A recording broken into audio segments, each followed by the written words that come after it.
When you ntugaterere umukobwa ivi na gato. When you kneel down asking a young woman to marry you, you are actually kneeling to a power and principality that you do not know. Bibiri iravuga ngo muzapfukamira Imana yonyine. The Bible says you will kneel down for God only. Iriya ni culture yazanywe n'abakorera Satani. That is a narabamenye kuri status. Status ituma abarozi bamenye intege nke zawe bakagutera. So I am saying this because from where I stand, I have developed the muscle to watch over what comes in my mind, what I hear. But not everyone is at that level. I am saying this to encourage you to protect your heart. You have been offended. You have broken hearts because of past life experiences. So watch out and take heed. And some of you will be posting your emotions and sentiments on your statuses, and you invite people to attack you by what you post. Biriya mwareka ku ma status Satani arabikurikira n'abarozi. Biriya birabafasha cyane. Hari n'igihe abadayimoni badakora wewe wenyine bakorera akazi. And the things you post on your social media will invite demons to just watch you destroy yourself. Sometimes they don't do anything. They will just watch you destroy yourself. Ugasanga murakoranje kuri stati ngo muve ku bantu. Mu gitondo mukabyekora kuri stati y'umuririmbyi cyangwa umusenzi ngo muve ku bantu. Ayo majambo yonyine na yerekana ko hari irembo ryafungutse muri wowe. You will find a believer posting on their status, leave people. You cannot trust people. These are indications of the gaps and the open gates in your life. Singombwa ngo bantu bese bamenye kutwite ubiposte kuri Instagram cyangwa guki. Uriya mwana deja utangiye kumuteza intambara akiri munda.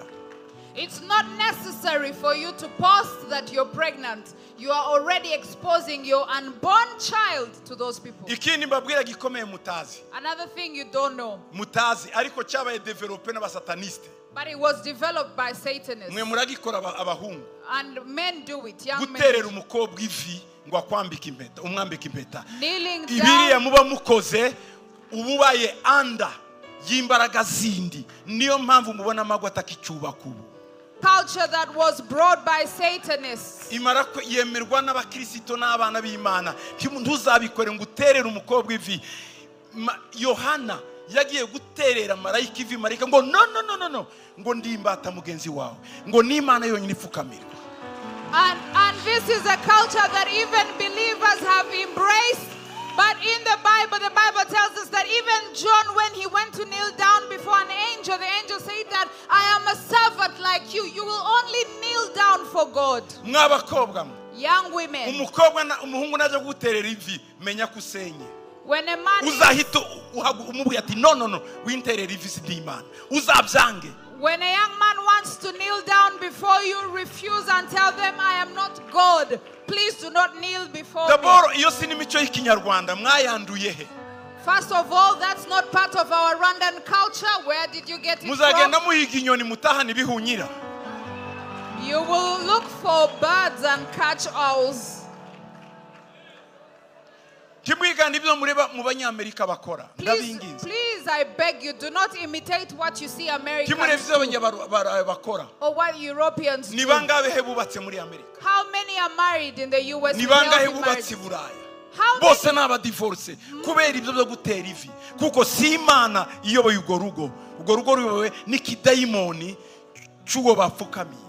Because it is not God leading those marriages, but the demon, the principality that leads those marriages. Most of them end in divorce.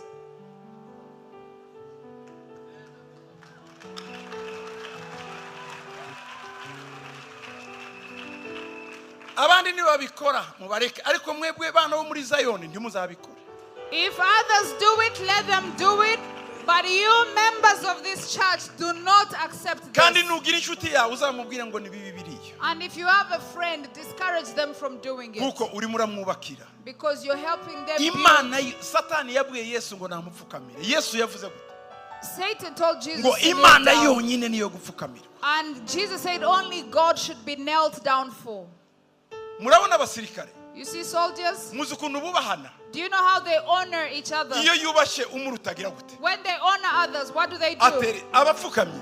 Do they kneel? niba umugabo umusirikare adashobora gupfukamira afande we ariko akamutera isaruti mwe mwabikuyeho ibyo bintu.